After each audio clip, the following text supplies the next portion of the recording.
Today we find that most of the atheists, they are atheists because they think that science and technology has advanced and they feel that everything has come by nature. So we have to talk to them on the subject which they think they are knowledgeable about.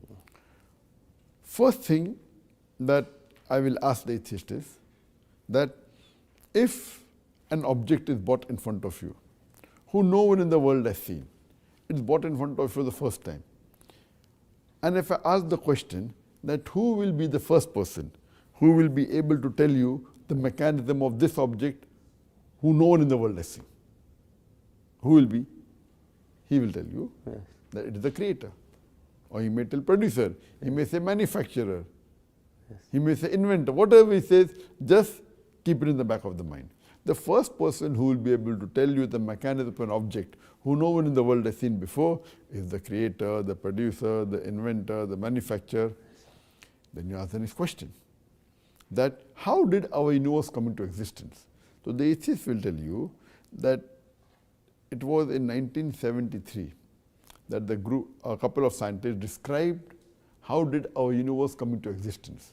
And they told us that our universe was one primary nebula. Then there was a secondary separation, a Big Bang, which gave rise to galaxies, gave rise to stars, gave rise to sun, moon, and the earth on which we live.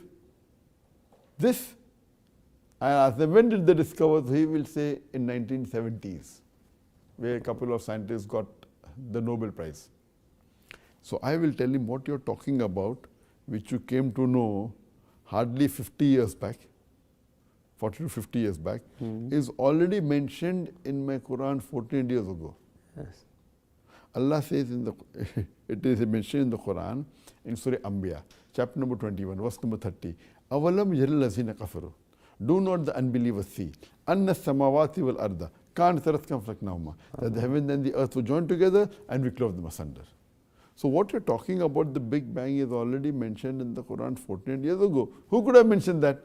So he will tell you, maybe it's a fluke. I said, don't worry. Maybe it's a fluke, possible. Don't argue. I'll answer this question. That what is the shape of the earth?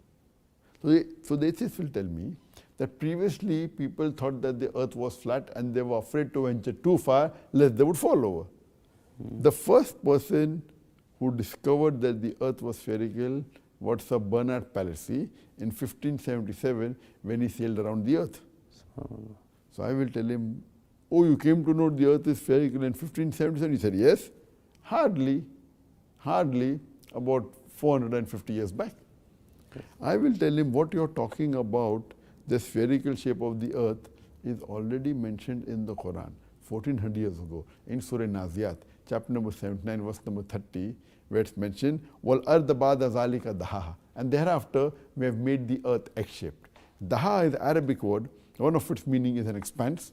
The other meaning is derived from the Arabic word duya, which means an egg. And we know today that the world is not completely round like a ball, it is flattened from the pole. Yes. It is geospherical in shape. And dahaha doesn't mean a normal egg, it specifically refers to an egg of an ostrich. It also means a place where the ostrich lays the egg. And if you look at the shape of the egg of an ostrich, it is geospherical in shape. Imagine what you came to know 450 years back is already mentioned in the Quran 1400 years ago, that the earth is geospherical. Who could have mentioned this? So the atheist will tell you, oh, maybe a prophet was an intelligent man. Don't argue. Continue. I'll ask him the next question. That the light of the moon, is it its own light or reflected light? Atheists will tell you that previously we thought that the light of the moon is its own light. Recently we came to know that the light of the moon is not its own light, but it's a reflected light. Yes. I will tell him, Quran mentions 14 years ago. Wow.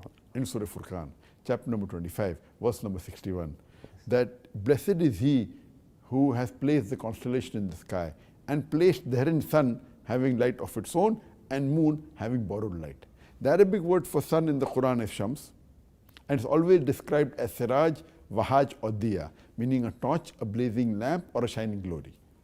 The moon, the Arabic word in the Quran is qamar. It's always described as munir or nur, meaning borrowed light or a reflection of light. Yes. Imagine the Quran says the light of the moon is borrowed light or a reflection of light, which we came to recently. Who could have mentioned this in the Quran 1400 years ago, that the light of the moon is not its own light, but it's a borrowed or reflected light? SubhanAllah.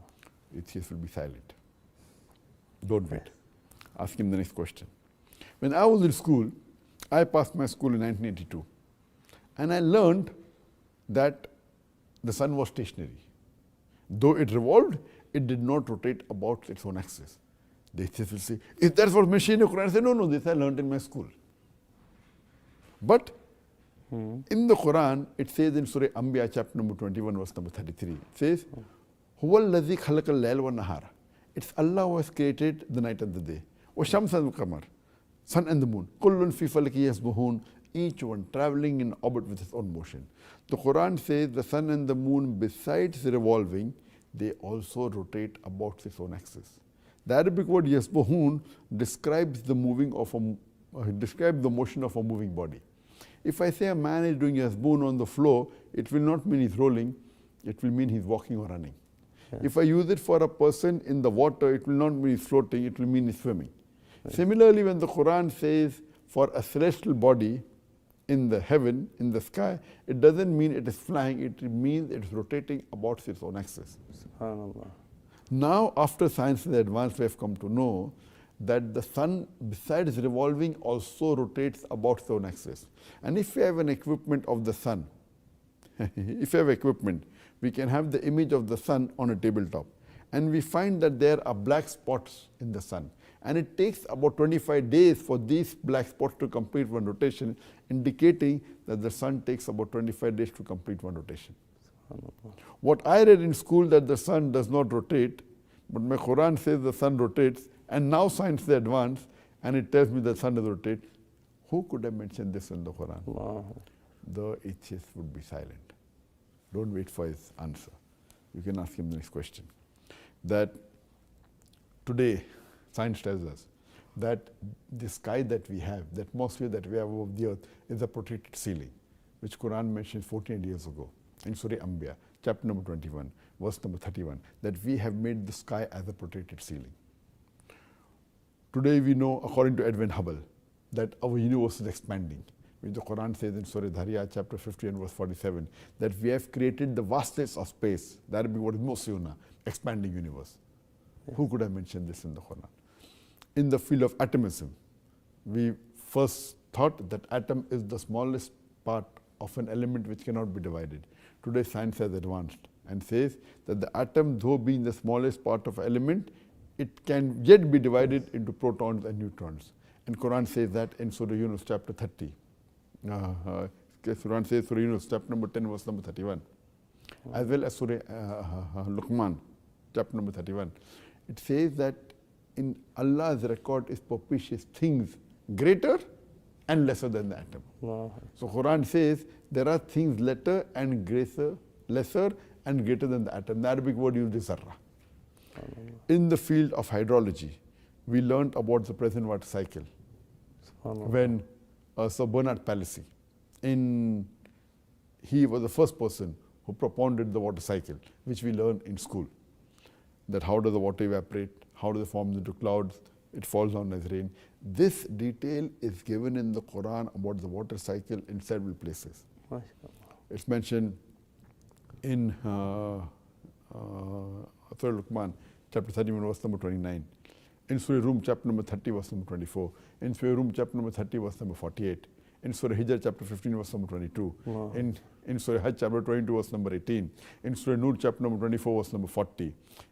It's mentioned in Surah Rad, chapter number 13, verse number 17. It's mentioned in Surah Furqan, chapter number 25, verse number 48 and 49. It's mentioned in Surah Fatir, chapter 35, verse number 9. In Surah Yasin, chapter 36, verse number 34. In Surah Qaf, chapter number 50, verse number 9. Mentioned in Surah Ghashiyah, chapter number 59, verse number 6. It's mentioned in Surah Tariq, chapter number 86, verse number 5 to 7. Oh. In several places, the Quran speaks about the water cycle in great detail. Quran speaks about zoology. Quran speaks about the behavior of ants. In Surah Namal, chapter 27, verse number 17 and 18. Quran speaks about the spider, that the house is fragile. In Surah Ankabut, chapter 29, verse number 41. Quran speaks about the lifestyle of the bee. in Surah Nahl chapter 16 verse 68 and 69. The Quran speaks about embryology, how was the human being created in various stages. In Surah Mu'minun chapter number 23 verse number 12 to 14, Quran speaks about genetics, that the man is responsible, the man fluid is responsible for the sex of the child. In Surah Najm chapter number 53 verse 46, as well as Surah Insan chapter number 75 verse number 37 to 39. The Quran speaks about medicine, about various aspects. SubhanAllah. There are more than 6,000 verses in the glorious Quran, out of which more than 1,000 speak about science. Allah. I would like to ask the atheists, who could have mentioned this in the Quran, which we came to know recently, something 50 years back, some 100 years back, some 200 years back, and Quran mentioned this 14 years ago. Allah. The only reply the atheist can give you is the creator, the producer, the sustainer, the manufacturer, the inventor, this creator, this producer, this inventor. We Muslims call as Allah. So with the help of the Quran, I can prove the existence of Allah subhanahu wa ta'ala. This is one way. There are various other ways. For the complete answer, you can refer to my talk on Does God Exist?